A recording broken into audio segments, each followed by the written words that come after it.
Welcome to the Explainer. This is where we take incredible texts and turn them into visual stories. And today, wow, are we diving into a stunning scene from a classic Buddhist scripture. It details a royal journey of truly epic proportions. So right from the start, the Buddha himself sets the stage with these words. He's basically telling his followers, hey, you need to watch this, because what they're about to see isn't just some royal parade. It's a spectacle so magnificent, it's like watching the gods themselves having fun. The story doesn't even begin with the parade. It starts with a father, King Suddhodana. He gets word that his son, Siddhartha, who has now become the Buddha, the enlightened one, has finally come back to their homeland. And it's a huge deal. I mean, gods and celestial kings are literally gathering from all over. But for King Suddhodana, this is deeply personal. This is his boy. So he immediately commands his entire kingdom to prepare this extraordinary path to the Nyagradharma Grove, where he's finally going to see him. This just gives you a sense of the incredible anticipation.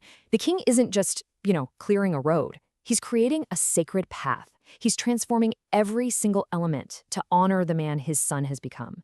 Every grain of sand, every flower, every note of music, it's all building the hype for this huge reunion. Okay, so let's get to the procession itself and see how all this anticipation pays off. Because as the king leaves the city gates of Kapilavastu, the real, honest-to-goodness spectacle begins. The whole thing starts with a truly astonishing sight: 80,000 white elephants. And each one is draped in priceless treasure, carrying a magnificent pavilion. Think of it like a small palace, made from 7 different kinds of jewels. And right behind them, another 80,000 treasured horses. Now, these aren't just any old horses. Each one is carrying a golden banner and is decorated with the same 7 precious materials, just glittering with every single step. But here's where it gets really interesting. It's not just about the sheer numbers. There's this incredible artistry to the whole procession. It's organized meticulously by color, creating these stunning, moving waves of pure, unified color. I mean, just try to picture this for a second. An entire division where literally everything is blue.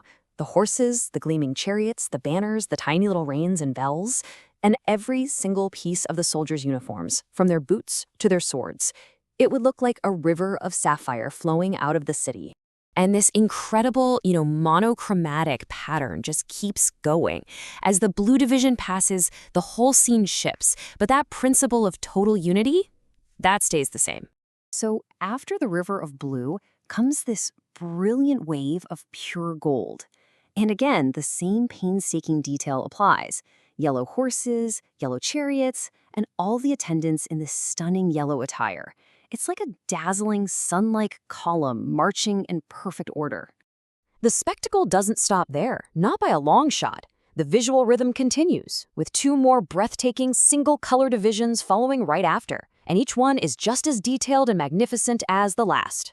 So after the gold, you get this wave of deep crimson, and that's followed by pure, brilliant white.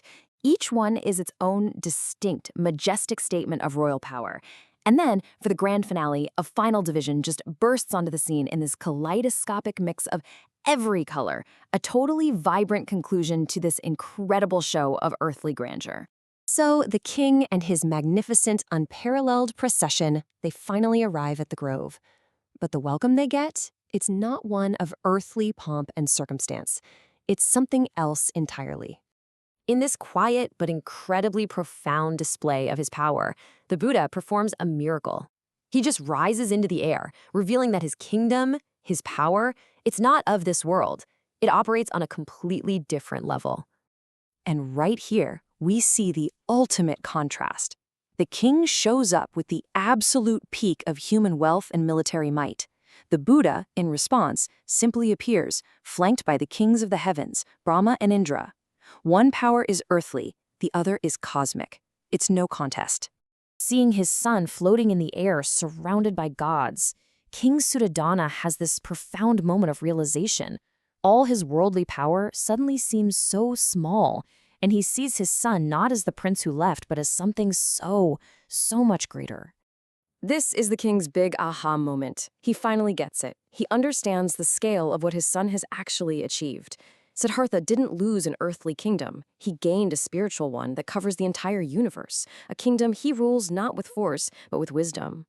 And this final bow, it's really the culmination of a long, long journey of understanding for the king.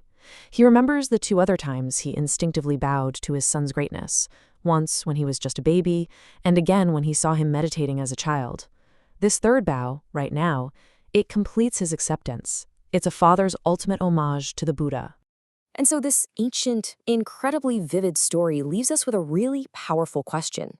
It masterfully contrasts the stunning, colorful grandeur of a worldly empire with the silent, infinite kingdom of an enlightened mind.